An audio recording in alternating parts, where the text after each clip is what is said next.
Till now, the Karnak Temple. I mean, if you come here, those are the tickets for the night show. The tickets for the daytime is to go straight ahead and then to the left and then walk around because it's actually when you come out from the buses, that's the main building where you have to buy the tickets.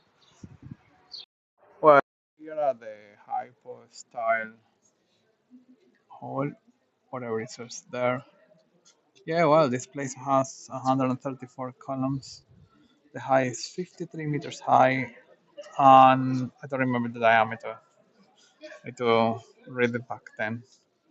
And there is a lot of tourists coming here, mainly with red t-shirts. It's really strange. I don't know. But yeah, and anyway, this was used for festive celebrations in their cult. They used to run here. Ramesses II and Seti I were the ones using this for those kind of celebrations. Yeah, I guess it's just to meet up. I mean, get more wives and spread the seeds, I guess. Yeah, I don't know how much what the rituals were about here. I hope it's not killing people, but yeah, maybe just for fun, I guess. Back in the old days, I used to do that for fun. But yeah, it seems alright. It's the columns lie down here. The amount of columns is the same amount in the Notre Dame. It's crazy, right? Well, apparently you can see the original ones on there.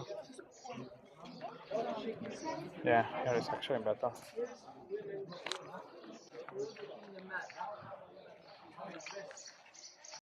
So we're here at the courtyard. This was built by Amenhotep the second. Yeah, he built this little part, claiming that he did quite a lot of job, which is quite a bit of it too much. But yeah, it's alright. I mean, it's something I guess. Yeah, this is part of the courtyard. Some Giza, I don't know what his name is, Athomtosis the third. So he gave the courtyard the final aspect by modifying the eastern face of the four pylons. So did some works here. Yeah, it seems like quite new that one. Crazy big displays. Yeah, a lot of statues and stuff like that.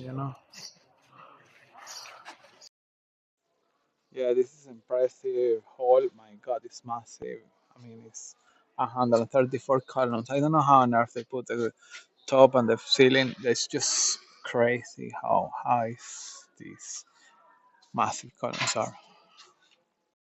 Well, this room used to be used for ceremonies, and mainly the priests were only allowed here, and the pharaoh, obviously. Yeah, this is like the rock they use for the prayings and stuff. This was a main door here, and the back another two doors with the two doors like opening and closing. So yeah, the ceiling, as you can see, has all the stars and stuff. Yeah, and it was mainly for praying ceremonies. Amuntep, he was the one that built this in, and it's related with Alexander as well. So yeah, it's also quite interesting. And apparently they needed to walk backwards because they couldn't give the statues like the back. You have to always see them.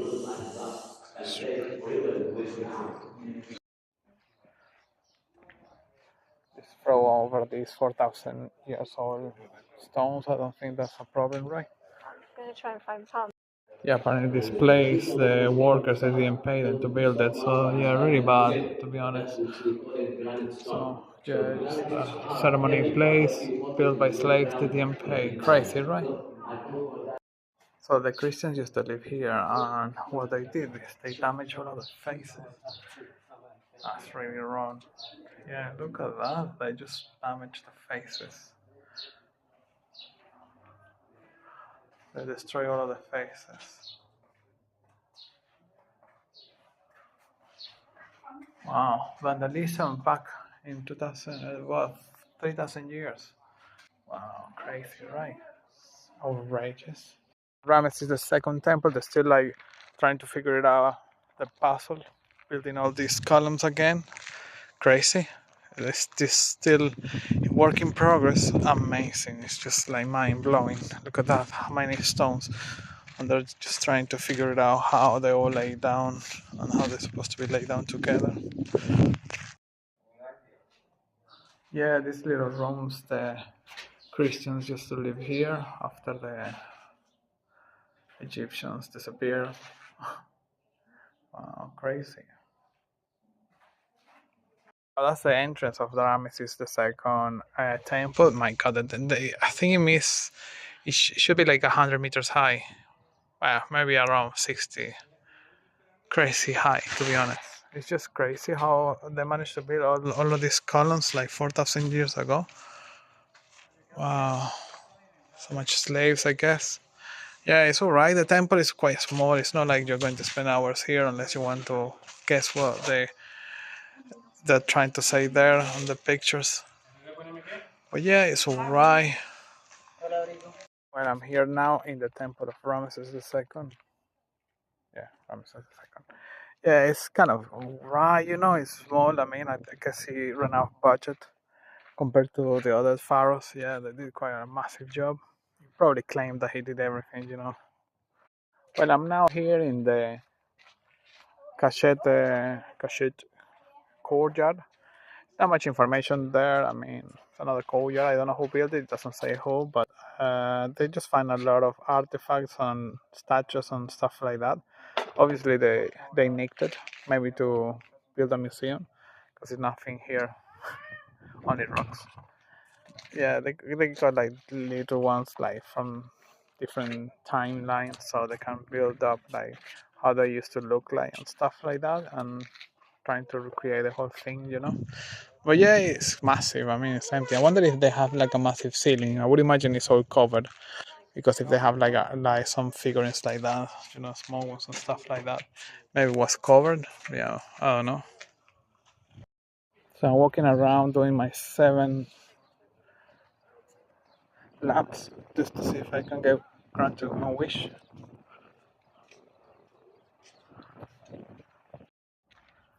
Yeah, this is the Sacred Lake. This is where they do the show at night.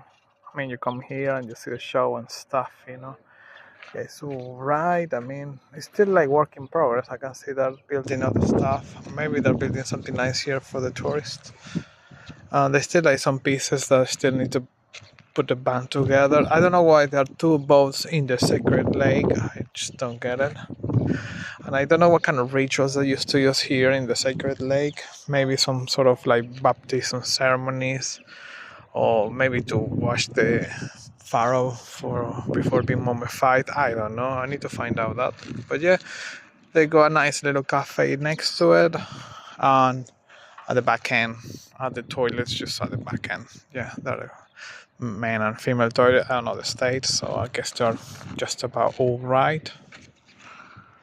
Yeah, and opposite to the lake, there is this column. Used to be a statue there of the wishes god, so the lucky one, to give you some luck. Apparently, there was a myth that you have to walk around 7 times to get one wish, and 14 if you want to get two. Oh, we'll see.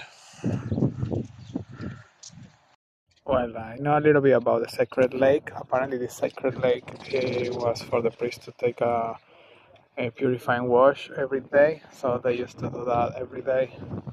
And yeah, it was mainly for the priests taking, the daily wash routine and using the boat to cross the lake every day. Yeah, interesting. Yeah. Well, this is still part of it. Crazy big. This whole courtyard is massive. What? Yeah, I'm on the 7 ones. Yeah, I'm getting my lucky wish now. Let's see how I'm going to get. So this is a 9th pylon. Yeah, what it says there. So as you can see, if I want to check it here, it has like 4 entrances. That's kind of one of them, with 4 massive statues of Ramesses II. It started the construction by this pharaoh Hatshepsut. Yeah, and as you can see here, so you got the ninth pylon over there, number 3. That's where we are now. Yeah, crazy. I mean, this is what's built by a few pharaohs. I mean, and Hatshepsut started, and then Tutmosis the third erected the seventh pylon and his obelisks, along with the repository chapel for the Amun Park during the annual Opet festival. So Amenhotep the third began the construction on the 10th pylon, which was finished by Horemheb, the last sovereign of the 18th dynasty, also responsible for building the ninth and second pylon. Yeah, interesting story, right? I'm just reading what it says there. It's not like I know this story from the top of my brain. But yeah, it's alright. I mean, it is what it is here. Pile of stones. Wow, it's amazing. So big. This is one of the western entrance to the temple with the Ramesses II and statues of him. They still like putting the pieces back together. Still like work in progress, this area. Wow, it's crazy. Massive temple.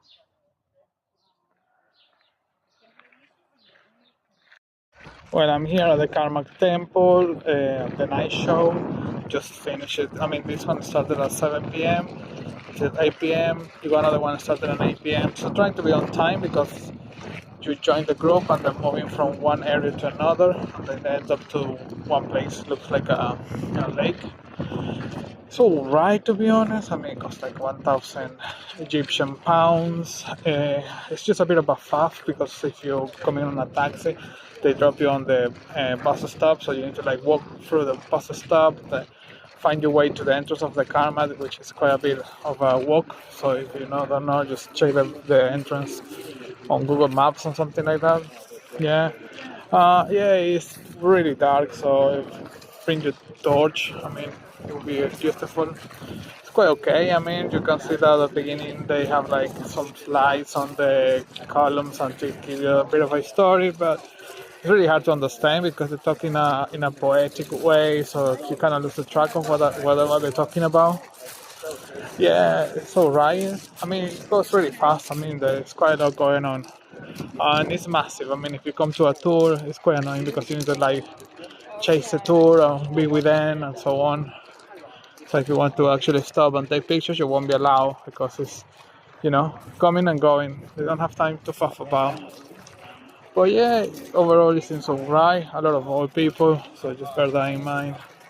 So if you are old, it's great because it's not actually like disabled friendly because there's a lot of rocks, holes. So yeah, be careful if you're old or bringing your grandmother. Well, I'm going inside now to the Tutankhamun. Yes, let's see what it's going to be. Well, I'm sitting inside the Tutankhamun cage, the tomb down. Yeah, it's deep down, it's quite deep. It's the smallest one here, so it shouldn't be that far to go down here, to be honest. Seems alright, to be honest, so far. I mean, they got a wooden floor and they got like these barriers, and it's alright. Yeah, I'm here now. I'm just getting inside. Oh wow, this is the tomb. This is Tutankhamun. Standing there. As I mentioned, Egyptian Christian, they kept those colors well kept, well preserved for us. How they kept it? How they preserve it? Like white. Actually, Yeah, I just been on the Sons of Ramesses tomb. Yeah, they got these halls. I don't know they're about. Just need to ask someone. Yeah, you can't go actually inside the tomb, like where they were buried, but you can see actually the hole and stuff, where they were just dumping in there. Yeah, but yeah, it's something right, to be honest. Yeah, I'm just coming out from Ramses III. I mean, it's all right. You can't see inside actually where he was buried because it's still under work. Yeah, it's all right. I mean, it's a lot to see, like the chambers and the corridors. A lot of signs and stuff, All of this carving. It's just amazing the work they did. Yeah, crazy, right? I'm just on the way out. It's quite impressive. I mean, this Ramesses the fifth and the sixth is big. It's massive. It's lots to see here. It's not that busy because you have to need to pay extra to come to this tomb, and it's not like Tutankhamun. It's the most famous one. This symbol with the little parrot and those two, it says that it's a pharaoh that was being buried here. So something I'm learning here, really good to be honest. Yeah, this is the Ramesses the third temple. Amazing. This used to be a wooden stone over here, a wooden door. Massive one, crazy. How big. Look at that. Crazy big the wooden. And it's very deep. Pharaoh, they are very smart. They always learn from the X family, X dynasty, X kingdom. Ramses III, the 20th dynasty. The great fighting in our Baghdad's history, which is Hatshepsut and her stepson, Thutmose III, 18th dynasty. The difference between those two dynasties, the difference between those two families. Well, this is the temple of Hatshepsut. These are the two still standing. This was actually the one that's been standing here. That one is a reconstruction. So this is the whole temple. The bottom, they're still like working on it. They're still like restoring and doing some explorations. The next floor, there is the whole temple and also the top floor. So it's kind of like 3 floors temple, and the top floor is crazy.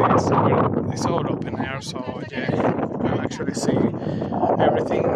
Don't need to go up. There is just like one little room. That's the only thing that is actually covered. There's not much to see there, but yeah, it takes you like a couple of minutes. It's quite quick to do. Well, this is the one with the Book of the Night. This is Ramesses the fifth and the sixth. They were buried together here. Yeah, this is the entrance. We'll see what we get inside. Yeah, this is again inside the chamber here in Ramesses the third. Yeah, it's a long corridor. It's not. Wow, I just don't know how they managed to do this 4,000 years ago. It's just crazy. Currently, they're doing excavations. Yeah, probably the Ramesses the eighth that is missing. Yeah, crazy. Well, we're just passing here the entrance of Ramesses the fifth and sixth. Since we're right so far, yeah, it's kind of the same as the other ones. One massive metal door, I guess, to keep it safe during the night. Yes. Oh wow, So musicians! women back days could be priests as well, but normally musicians, you know.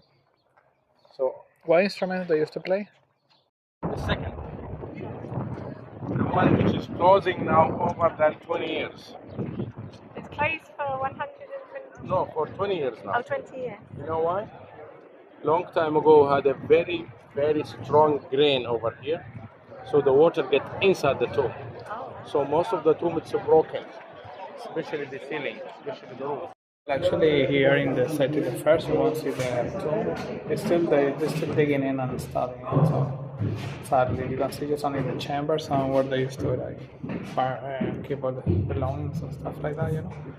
But yeah, it's really cool actually the whole thing. Or inside, you're gonna see the carving. It's more deeper and deeper. Ramses III, as I mentioned, he was a very great warrior king, great fighter king. That's the reason why the entrance decorated with such a great double statues of the goddess called Sekhmet. Sekhmet, we're gonna see the female lion head, body of lady. All here. So that's the proof, that's the evidence this temple were used as Egyptian Christian church. Oh wow! That's the reason why the color in this temple is still well kept, well preserved over 4,000 years. So now, this is mostly the most greatest part, the highlights part of the Habu. Well, now we're getting now into the Ramesses the fifth and the sixth tomb. It's just crazy big.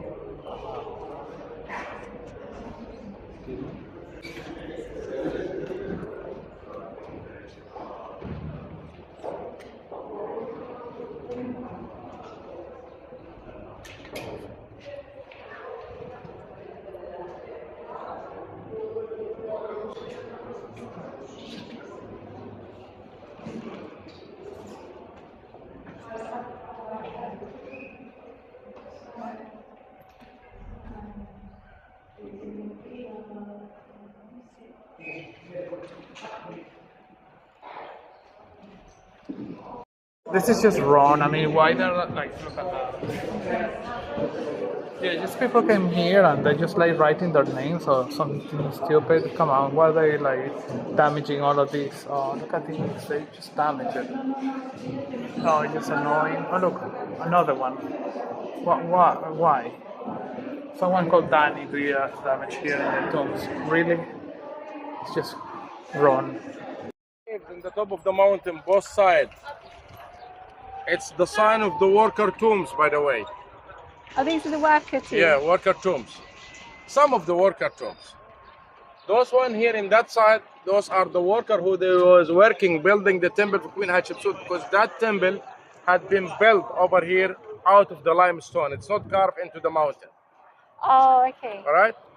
Can you imagine? This is the sign of the first hard rock cafe in the world. You know why? Because it's not where the worker lived. It's only for camping, lunch, coffee, tea. That's the reason why I call them the Hard Rock Cafe. Ah. Okay? Down there, or back there, the garden house to the right side, it's the German architect. It's one of the most famous Ramses in our back days history. He was the pharaoh of Egypt for 33 years, which is a very long time. That's the reason why this temple, one of the most massive temple in Luxor. The most greatest part we're going to check down here in this temple, the most highlights part we're going to check here in this temple, the carving here, it's very special and deep.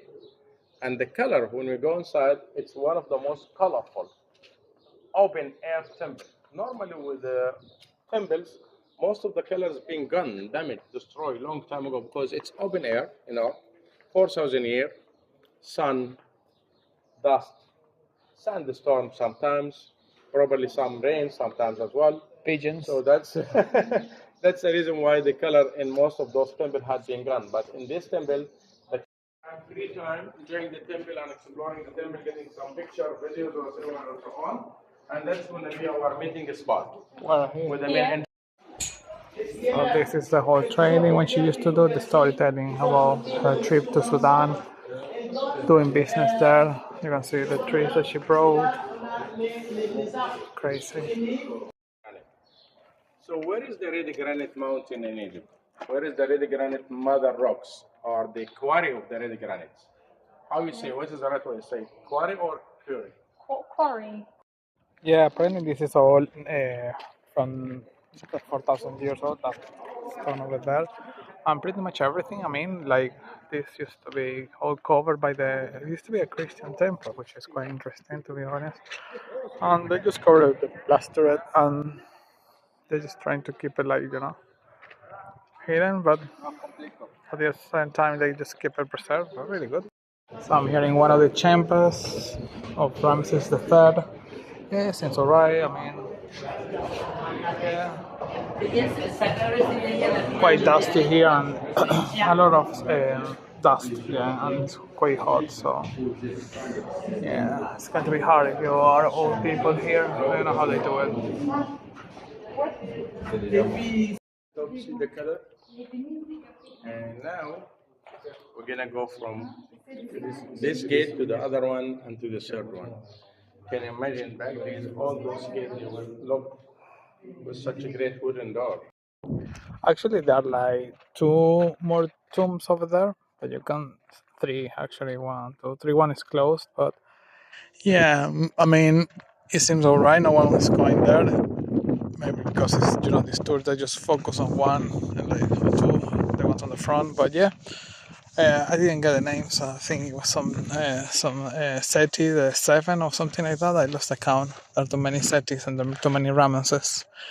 Yeah, but the view is good. I mean, I will come here just for the view. You got the view of the pyramid. Actually, it's a natural pyramid made by nature, and they use this location for that reason, actually. So it's good just to come here and see a closer look. That one.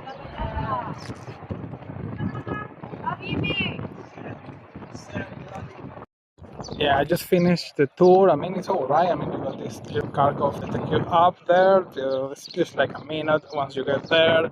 There are a few checkpoints where you have to check your tickets, so the main ticket entrance. And yeah, you're only allowed to pick 3 tombs to see. Pick the next one. And annoyed that you don't see. And the other three extras, like, you have to pay. I think it's worth seeing them because there's a lot of history behind there. I mean, it's quite impressive, the Tutankhamun one. Yeah, bring water. It's quite expensive, you know, the thing they sell here. Plenty of water because it's desert and not much shade. And inside of the tombs it's really hot, so don't think you're going to be having aircon, and then it's dusty. So yeah, bring something to cover your face. Trying to come like late because I mean 8 o'clock, 8:30 is when all of the tourists comes and it gets really busy and crowded. So I would say just come late. I mean, like now, I'm just leaving now, and it's like 11:30, so all of the tourists are already left. So yeah, it will be like a nice one in the afternoon. So I would suggest you to come late. But yeah, it seems alright, this place. On the top ceiling, you can see the Book of the Nile, the 12 hours of the night. Look at that. The red dot symbolize the hours. So the 12. Crazy, right? Wow, so much history inside this.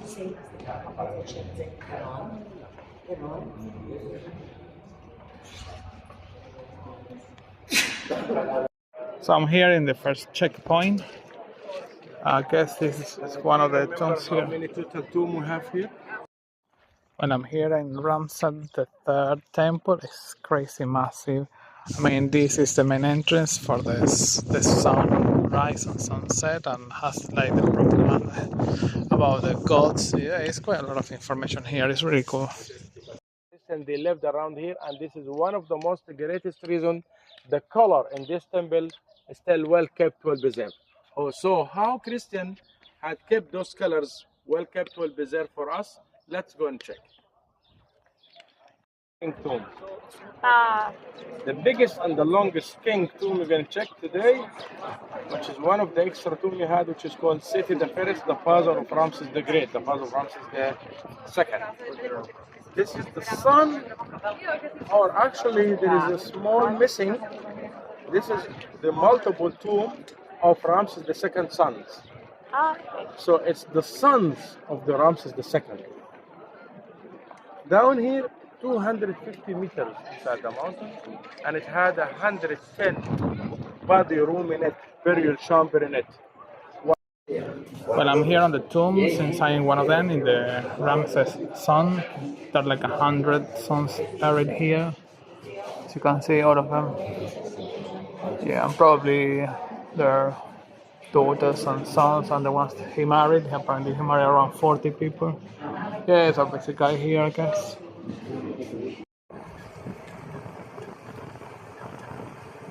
Are the columns hall. This is the pillar hall. Used to be such a great columns hall, pillar hall over here. 34 pillar, or the pillars, the columns gone, destroyed them in nature, fighting and so on. And imagine they used to be such. Yeah, it's crazy, the frescoes and all the carving is still like with the color intact. Yeah, crazy.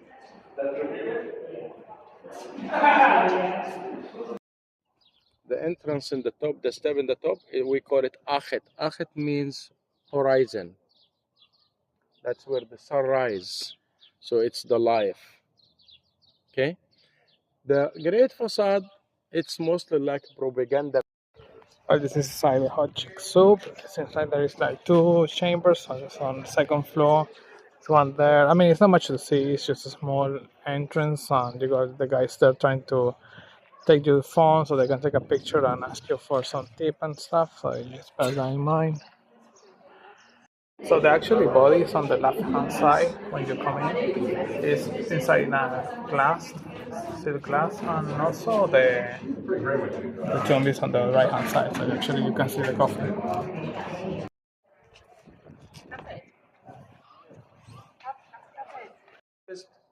Cut and carve those tombs and temples of the pharaoh, of the king. Do you know Oscar Prize? No. Oscar Prize. Oscar, you know it? Taken from here. What was taken? The Oscar symbol, it's taken from here. That's the reason why he says, "Stop calling me Oscar, I am Bitah." The Oscar Prize. Oh, the Oscar Award. Yeah, Yes. Oscar Oh. Award. The Oscar symbol taken from here. Oh. Yeah.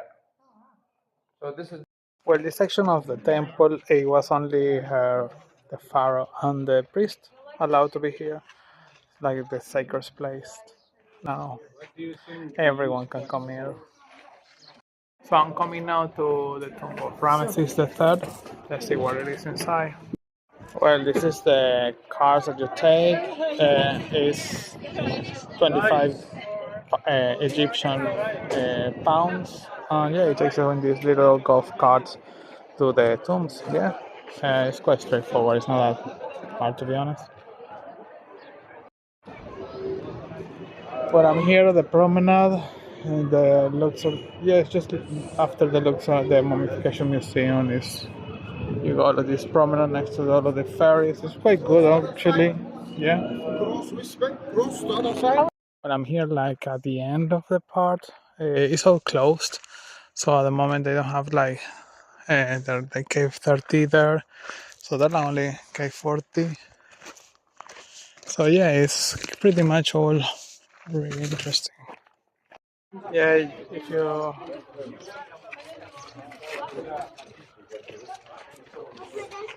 yeah, I'm getting now to Seti the First. This is the main entrance. It's quite deep. Yeah, that's really complicated too. Yeah.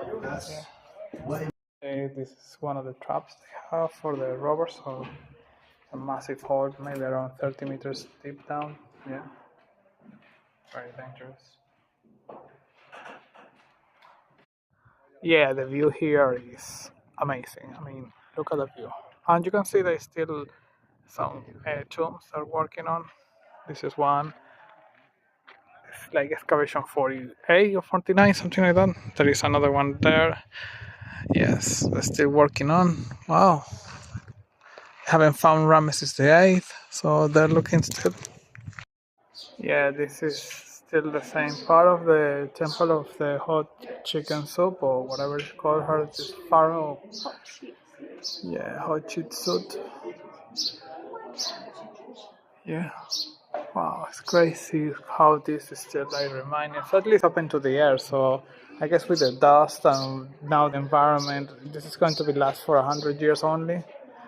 Something like last 4,000. Yeah, it's really sad, to be honest. I should be covering.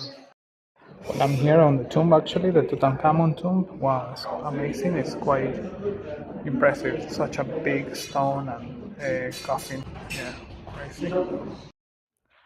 Yeah, the view here is really cool. I mean, it's just impressive. The rock formation here. It's crazy. Wow. So she's the one there. It's with the face and with the cow. I yes. Yes, interesting. It's over there as well, drinking from the cow. Yeah. Hatshepsut. Yeah, drinking from the cow. Symbols that she is the pharaoh. Also here as well. It's also here the pharaoh. The cow is blessing her. The face of her as well there. Interesting. So here at the Valley of the King, you're only allowed to do 3. So this side we have Amenhotep II.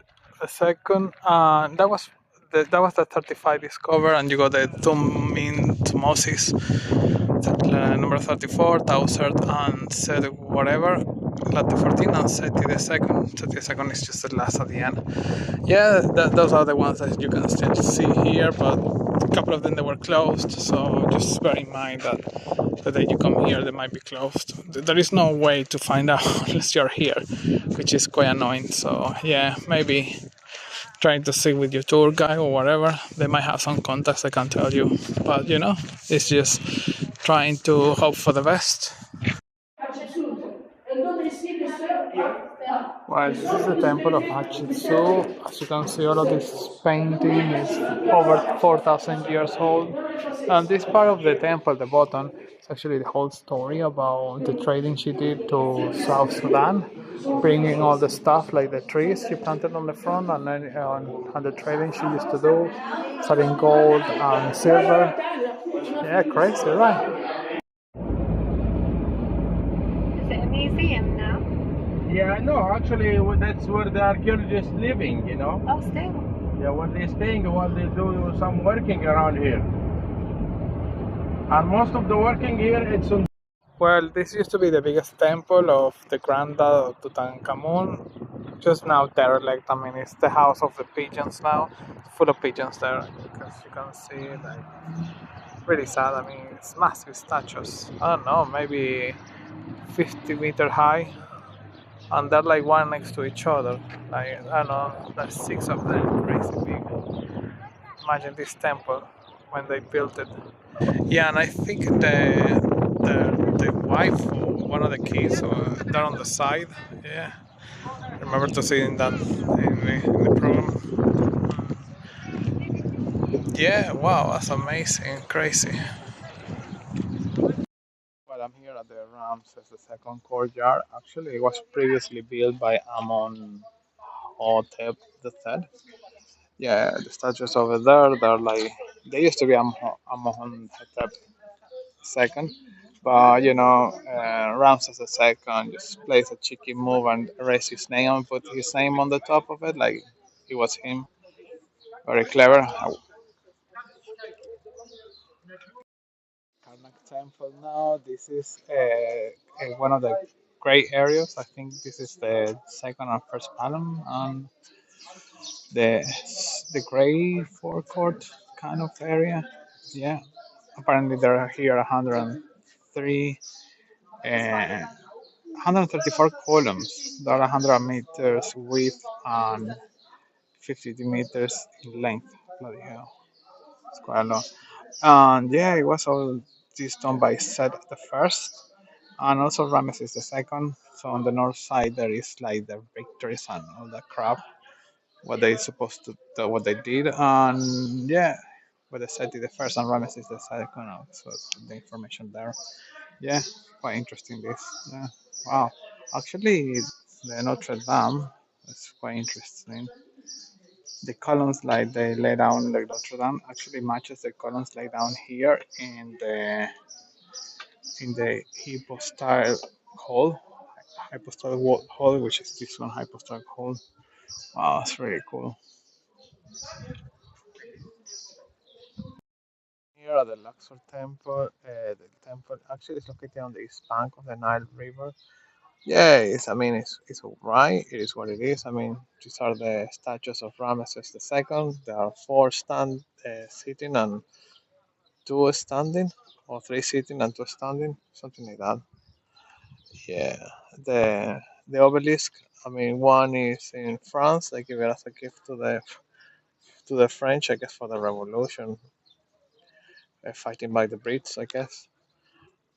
It's now in the in Place de Concorde in Paris. Yeah, it's alright. Uh,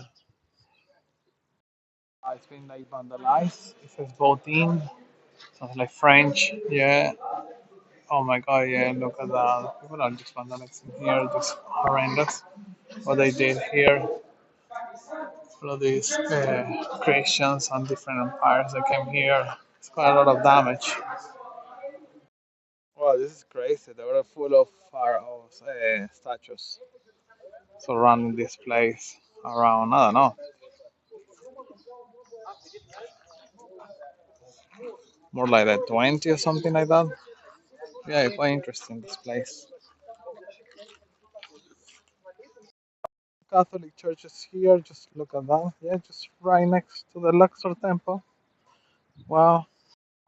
Yeah, I'm now on the Spheres walk. It's a mass promenade. Crazy.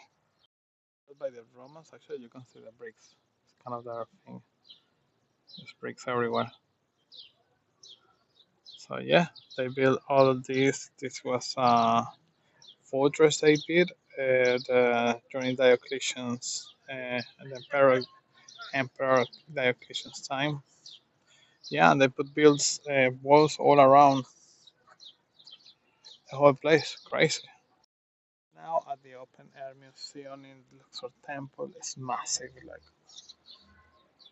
so, so apparently there are like 5,000 different blocks of stones they've been collecting here.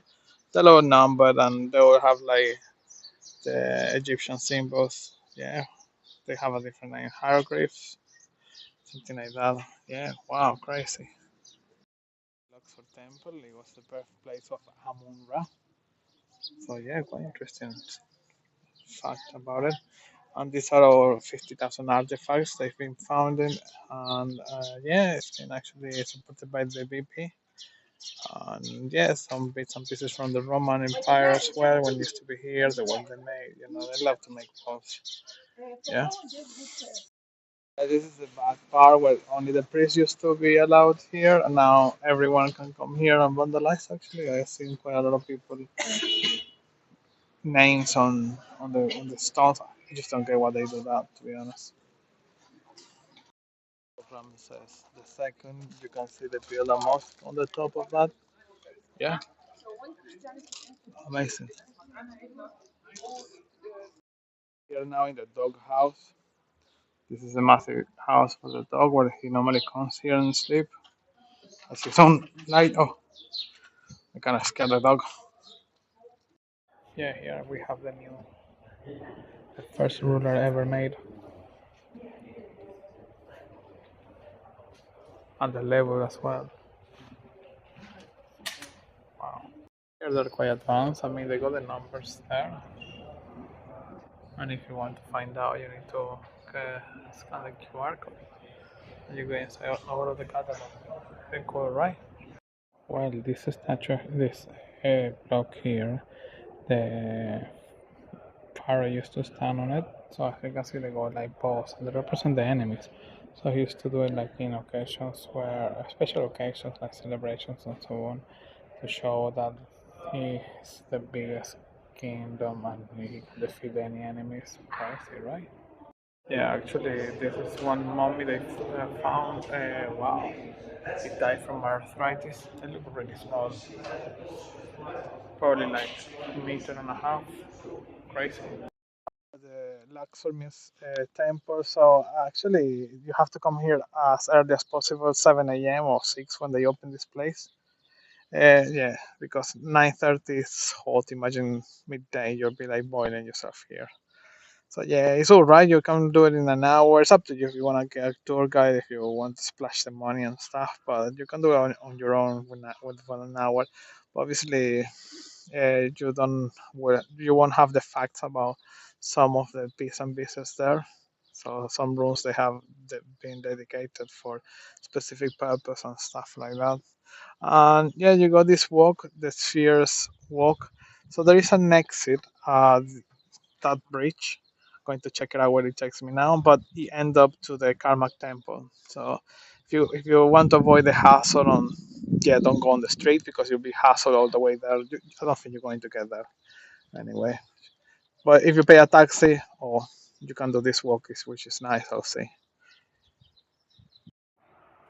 So these are pieces they recovered from Luxor and Karmak temple. It's a massive wall. It goes all the way down there. Kind of tell you the story back in the old days, making the slaves used to do the work and stuff. Yeah, very good. And the color is crazy. You can still see the color, like 3,000 years old, and the color still there. It's green and red. Very good. Super impressive. Here, a picture of each of them, each of the pharaohs and the time when they ruled. It's quite interesting. I mean, you can see Nectan Nebo ruled for 18 years, and actually the symbols related to him quite good. Yeah, Binet Gem the first, the symbols quite good. How they look like. Ramses II seems to be the most famous one. Yeah, Tutankhamun, obviously. So there's a big star here. Yeah, his symbols, Tutankhamun. Amenhotep the second on the symbols. Yeah, quite interesting, right? And Hatshepsut, the female pharaoh, and the symbols quite interesting. They're all in front of the Luxor temple. Crazy, right? Well, for the first bridge is the exit. Like, look at all the bridges over there. And you got the exit just right here. Just right next to the Catholic Church and the mosque. You have it here, little rest there. Don't know how it works, but yeah.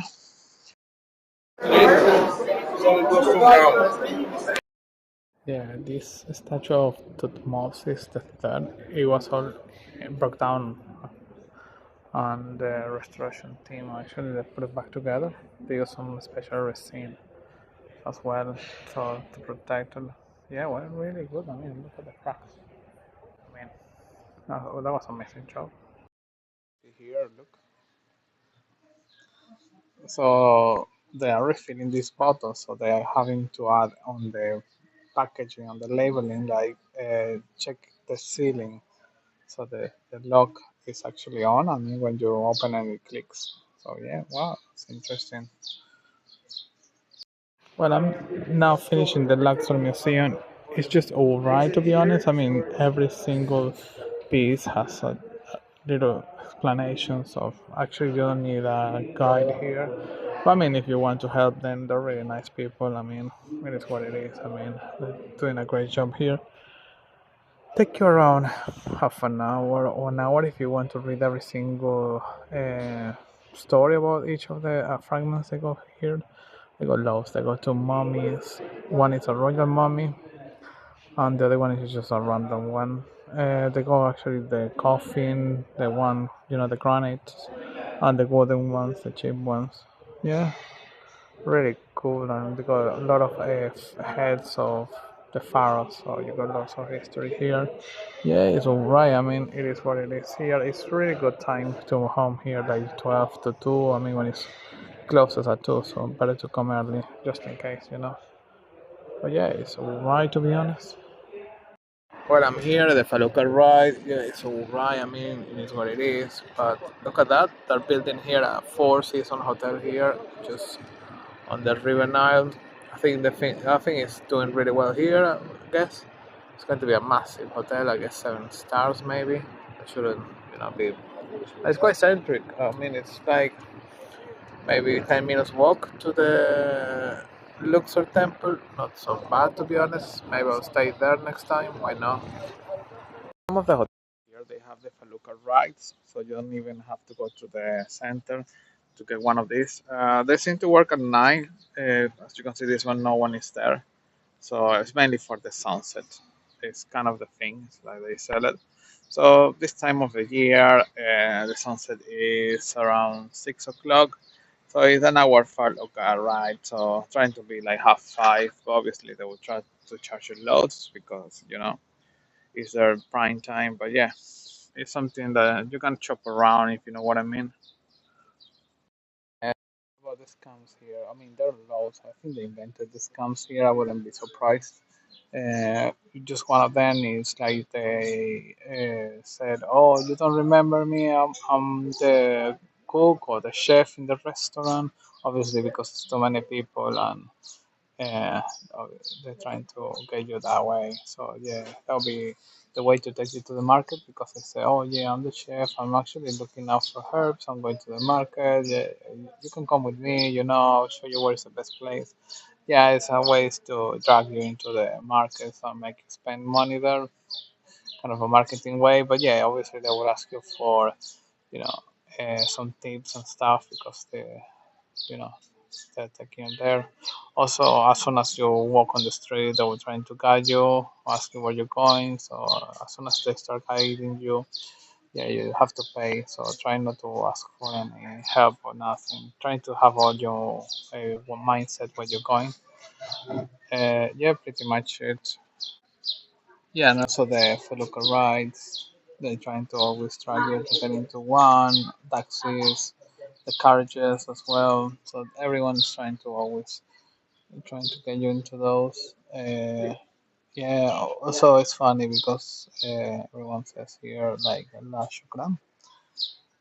So as soon as you say to one of the shop owners La Shukran, so they will say, "Oh, that's my name. What's your name?" So they quite clever to start a conversation with you. So yeah, it's very interesting that way. So my tips is like you're on the street, just have your way. Just don't faff about. It's not a place that you can just walk around. Just know where you're going. Have your plan where you're going. Just walk from A to B. Don't trying to be smart. Yeah, and trying to be of places where the tourist goes. I mean, because when you go outside, it gets dodgy. Obviously, you will get harassed, so just get that into mindset. Uh, just get a taxi and haggle with the taxi, and he will take you from A to B. That will be my best option to suggest instead of having about I'm going everywhere here. Yeah, and if they ask you, oh, if you want to go to the market and they take you, you can always say that you're going to eat or something. You always have a plan to escape because they will be like hassling you. Or you, if you take it to Faluca, you say, oh, you're already treated, they will stop. Or, but same with the taxes, they're trying to sell you the value of the tin and all that. As soon as you said, I already done it, they stop. So, or same with the restaurants, I already eaten, so they understand that. Yeah.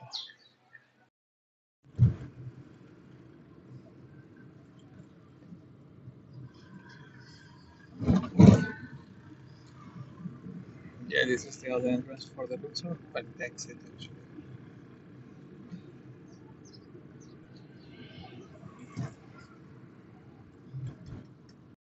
Well, this is the only single balloon. I don't think they're having like a great time here.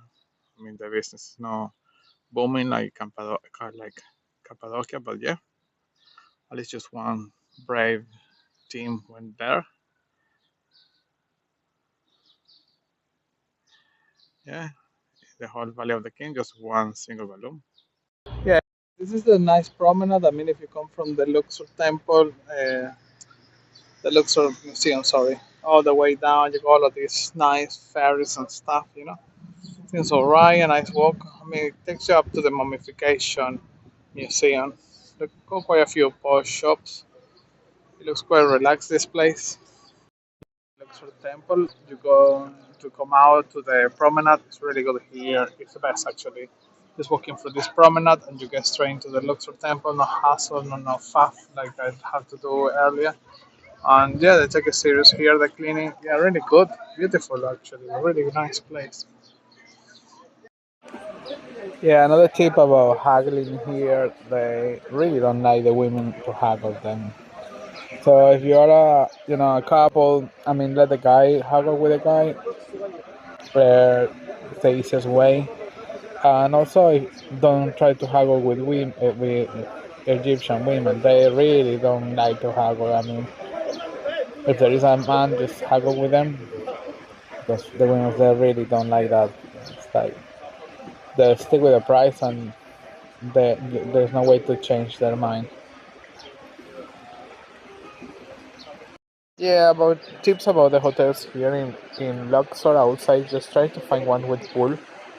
I mean, don't try to save money, being like quite, tight and save a couple of quid staying in in hotels in the center. They don't have pool, but the problem is at 2 o'clock, from 12 to 3 is really hot and you don't want to be on the street at that time and your room is very, very hot.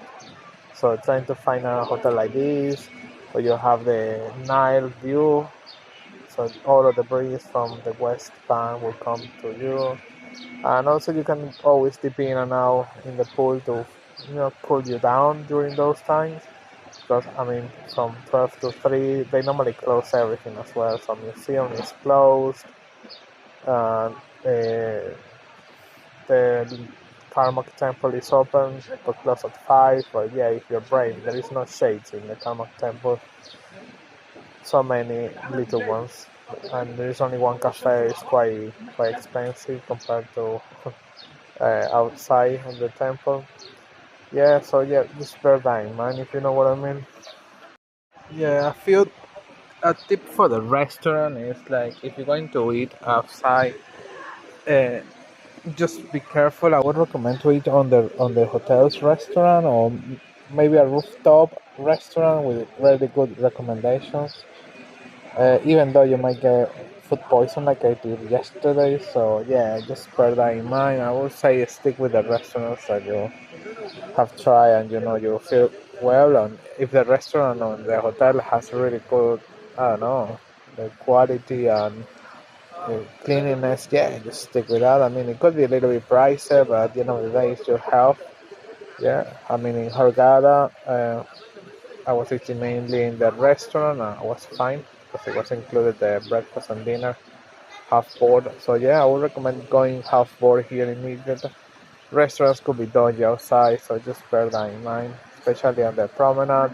The one I ate, it was in the promenade, and I go ill. Yeah, so if you don't want to spend the rest of your trip in the toilet, or yeah, just better stick with a good restaurant or a good place, if you know what I mean. Maybe my recommendation would be yes, definitely the hotel. The hotel would be the best option. Other rooftop, I mean, Nefertiti Hotel has a rooftop restaurant with a view of Luxor, which is quite good. That'll be my top recommendation. And also, yeah, just stay in hotels with high, with good reviews and good quality. I mean, at the end of the day, you come here to relax, not having hassles. Oh, they got here different shapes, quite impressive, the traditional ones. And this one looks like very modern. Yeah, seems alright. And that one, I don't know what it is. Looks very tiny compared to the other ones. Yeah, the Faluca ones here. It's on the right hand side. Yeah, I don't know. I haven't done that one yet, so I can't give you any tips. I'll try to survive. Wow. Yeah.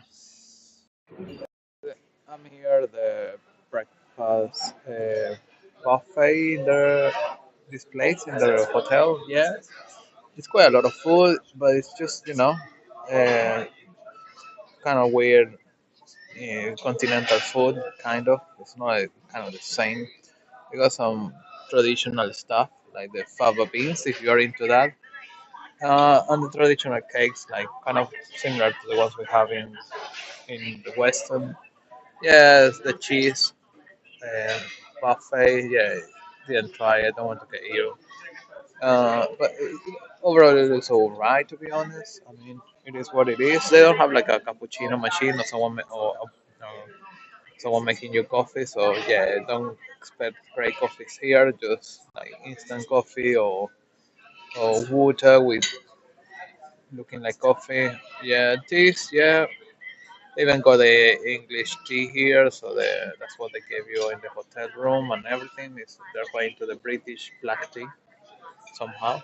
But they also got like ginger or anise or their own traditional Egyptian tea. But yeah, it seems alright to be honest. They got like an outdoor area as well where they make the food. So yeah, seems okay. Yeah, another tip about the taxis here. The taxis are a bit of a nightmare as well. So if you want to pick a taxi from the airport, yeah, it just shouldn't be more than 10 to $15. But again, you need to haggle a lot. I mean, to get a price. It's not that they're going to give you that one straight away. Just I think they need to pay around $5 just to for the tax for the car park there or something like that. But yeah, it's really hard to get the taxes around here. There are loads of taxes, but you need to like haggle them because they will come up with a very high price. Always check on Google. The directions normally gives you actually how much should be the price of the taxi.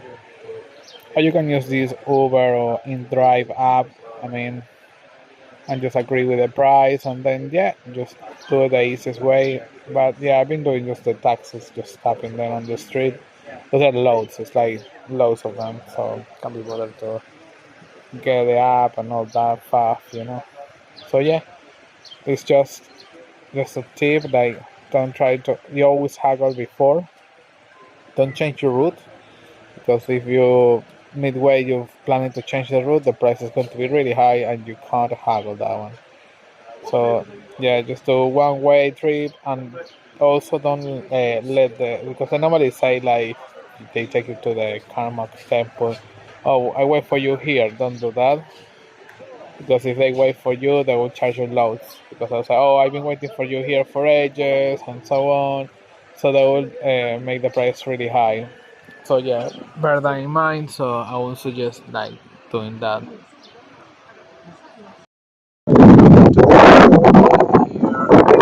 First, the is trying to book a hotel like opposite to the Valley of the King, so you can have this amazing night. That's great. That's a bonus, and that's free. It's part of the package of the hotel, and hotel with entertainment. Because at night it's quite boring. These people don't have much going on these hotels. Yeah, if you go into the Valley of the King, I would say trying to book like go with a group, a small group. I mean, they're like these vans with 10 or 12 people. Try to see if you can get one of these. If not, yeah, you might need to haggle with a taxi driver. Trying to haggle the price as low as possible, and then you can because they're going to overcharge you no matter because you're on your own. So it's going to be fun. And yeah, it takes quite a lot of time. I mean, you need to like wake up at 8 a.m. and you could be back to the hotel at 4. So no time for even eating. It's just like visiting all the tombs, temples, all the Western Bank. It takes quite a lot of time there. The other thing take if you're a female, just don't use hats because it's very windy. Try to use the head scarf they have here. Just yeah, that'll be great because when you look up, it's a lot of you love to see on the ceiling. So yeah, definitely. Planning to go to the Valley of the King. I mean, first is just to trying to find a hotel that is opposite to it, so you can have this nice view online, part of the package of the hotel. So yeah, that's going to be my first tip. Yeah, going across the West Bank. I mean, you can go to these massive tours. You can also go maybe with these vans. There are less people. That would be my message. Or you can get a taxi. What I did. So yeah, up to you. Whatever is best. But yeah, taxi is fine because you go on your own pace. So you spend the time in the different places. Obviously, you're going to spend more time at the end of the trip. They'll be hassling you because they kind of stay there the whole day. I went like 8 a.m. and I came back at 4 o'clock, so it was quite a long time. I had to check me back to the hotel at 12, so extra 4 hours, so I have to pay extra. At the end, I ended up paying £70. But yeah, it is what it is. But yeah, you got a chance to see the whole place, like the tombs and stuff and temple. Yeah, the highlight is obviously Tutankhamun. So yeah, definitely, it's a good place to be there. You can buy the tickets online. I should have done it, but it's just one of those things. Because when you go there, you just go to and you are allowed to go to 3 different tombs and the extra that you have to pay. Even though with an online ticket you need an extra ticket for those. But every time you go to the normal tomb, obviously when you go 3, you're out. You've done all of the 3 tombs that you're allowed. But some of them they were closed. So I reckon I could have done two or three more, and that's it. But it's really hot during the day. So if you arrive there at 8, you're going with all of the tours, trying to get inside the tombs is quite busy because everyone is trying to go at the same time. So it's chaos. The extra ones that you have to pay extra, obviously, it's better because not many people pay for them, especially in the groups. So you can go easy there in there and have your time, take pictures and stuff. Like Seti the second and Tutankhamun obviously was quite full because it's there. Everyone would pay extra just to see there. It's the one with the mummy as well. So yeah, it's obviously good to go there and have a look. Yeah, you got a lot of people there inside, like Egyptians working there, always asking you if they want to take a picture and stuff like that. And they'll ask you for a tip, so just bear that in mind. They will ask you for that. So for terms of the clothing, I would say just trying to wear something casual. I mean, it's quite hot, so it's good to cover yourself because it's hot. So use quite a lot of sun cream if you're wearing t-shirts or something like that. Yeah, and don't wear like these massive hats if you're a woman. Just trying to wear like a scarf. Actually, dress scarves like them to be honest, because that'll be the easiest way. Quite fresh in a way. So yeah, obviously all these tours that take you to the like the show where they're trying to sell you all these figurines and stuff. If you just don't want to buy, it's fine. Just tell them. Yeah, and there are a few temples to see there. You got there's a Shinsu temple, which is quite impressive. It takes time, all of them. So yeah, you're a woman trying to wear a short t-shirts or shorts. But yeah, definitely use a lot of sun protector because it's very hot. And also take a fan, probably electric one, so when you go inside it, the should die with the heat because it's really hot inside. You're going on the ground. Yeah, you also need to take a lot of water because there's no shade there. And they're good toilets, but you have to pay to go into the toilets, like 25 Egyptian pounds, so it's not so bad. Yeah, actually, in the middle of the day, there weren't quite people. I mean, if you go like probably 10 a.m. and you do that time, you might have it easier to walk around because there's not many people.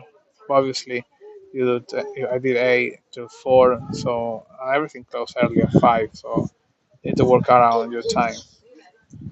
Oh, I think it would be better to do the other temples and then Valley of the King at last.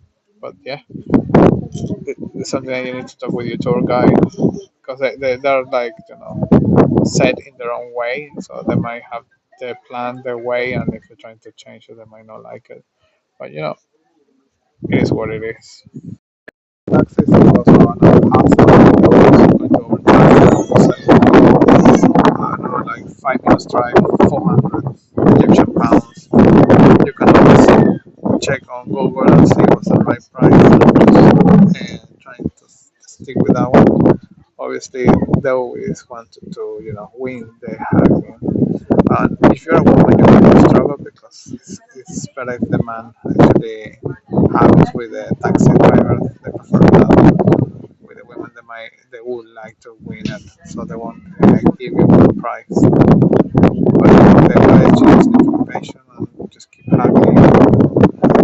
Say your numbers. You have to know the taxi driver's number, so you can say that, oh, I'm going to call my other friends, or yeah, or just walk off and find another one. There are loads. I mean, this place is full of taxes. I think that's the main job income here in Luxor.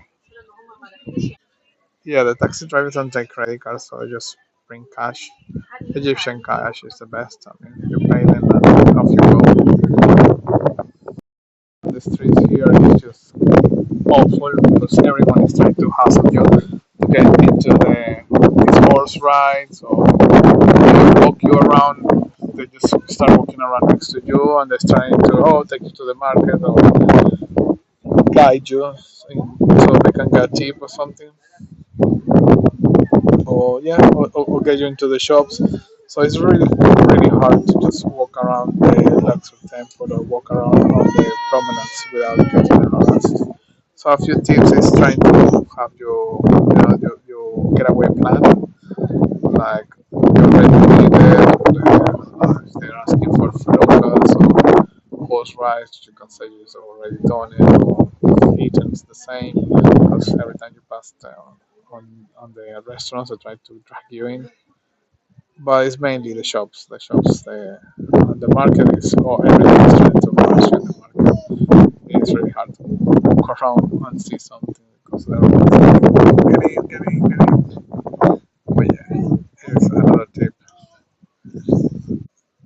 Yeah, there is a promenade in the marina. It's quite nice actually. It's better to, instead of walking on the street.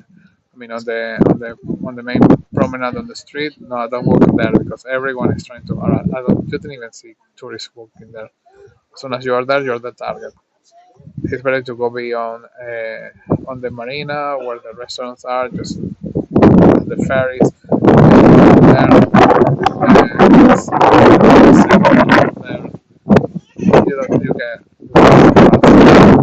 And it's a nice walk actually, to be honest. You can see the ferries.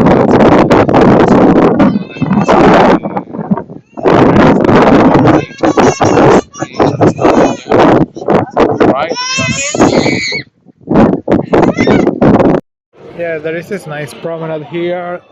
Yeah, it's just on the east bank. I mean, where all the cruise are. Yeah, just go down, and it's on the level of the cruise. Really good. I mean, it's lots of restaurants and stuff. Well, this is the stop they do in Go Bus. I mean, I think it's around 2 hours trip, and they stop here.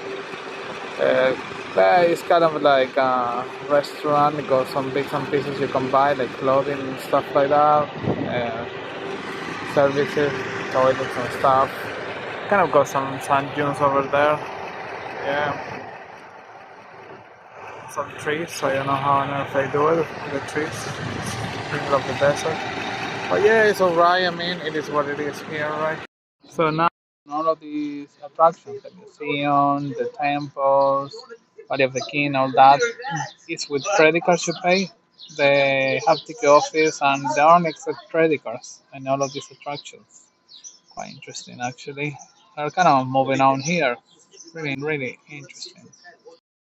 Here now at the Luxor Museum, just at the entrance, I mean just on the entrance on the right hand side, you go a shop. Yeah, they don't accept credit card, but you can actually pay with cash and stuff. They accept any other currency if you got dollars or whatever. It's just they don't have the cash the machine to. But there is like a cash machine outside if you're brave enough to exchange money. The entrance to the Luxor Museum is 400.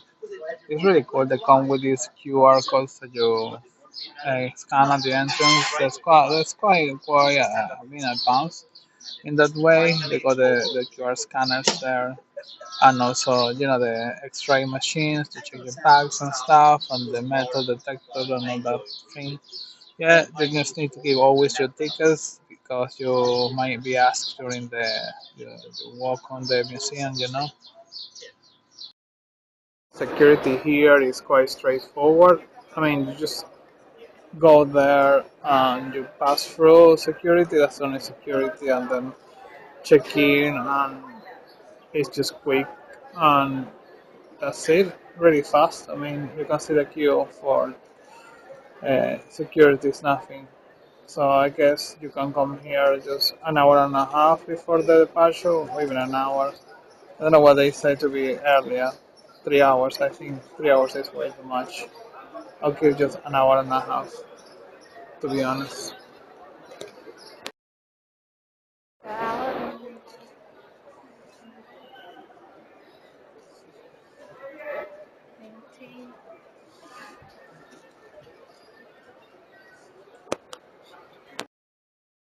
This area here is pretty much the area for, you know, the waiting area for the gates. So I guess Yeah, it's a small one. It's just one cafe and duty free, 5 shops. So yeah, pretty much it.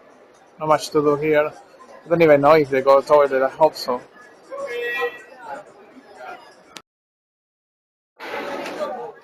Well, the airport here is a bit of a chaos. Yeah, you have to pass like 2 securities, and the last one is just really chaotic. Well, I managed to get through the gates. Here is quite a bit of a chaos. It takes like 25 to half an hour from the center of Luxor to the international airport. It's just one airport. They got like domestic flight or international flight. So remember to tell the taxi driver you're going to the international one. If you're going to away, obviously. But if you're planning to go to Cairo from here, yeah, obviously it's domestic. They have a security check at the beginning when you get into the building. You do that security. There is like another spot check when you might get called, and then after that you have to like go through the whole security, the check-in, the little mall, and all that, and then another check-in, another checkpoint. Then you go to the duty-free area. So it's quite a lot of work and stuff. So you might get checked like 5 or 6 times. So per day, might. That's why they say they come here 3 hours in advance. So I'll say like 3 hours is fine. I mean, because there's not many flights. So if you are the last one, I mean, if you come like 3 hours or 2 hours before you, I would say 2 hours. 2 hours is fine because I came three and I'm still waiting and still like an hour. So yeah. If you come here for 2 hours plus a half an hour, will take you from Luxor. Yeah, that will do. Not many shops here, so I don't think that you're going to have loads of stuff. I mean, the duty free one is just handful of shops. They don't sell much. They just send the bare things. Uh, so you might be able to get all this stuff in the market or something like that because it's quite pricey, what you end up spending here. But yeah, nevertheless, and also drinks. I think I only saw 2 cafes. There's one outside, well, not outside, inside the building, but where you do the baggage drop off and all that. But yeah, it's alright. I mean, it is what it is. They got like a smoking area inside where you wait in the gates, and a Muslim church, kind of praying area. Sorry. So yeah, you got that one, and after the last security there is a coffee shop, so you can actually by the gates. So don't worry if you wanted to buy your last motor and stuff. Yeah, it's actually inside the service. Yeah, it's alright. I mean, you got stuff and it seems alright. I mean, it is what it is here. Yeah, lazy dog there guarding the place.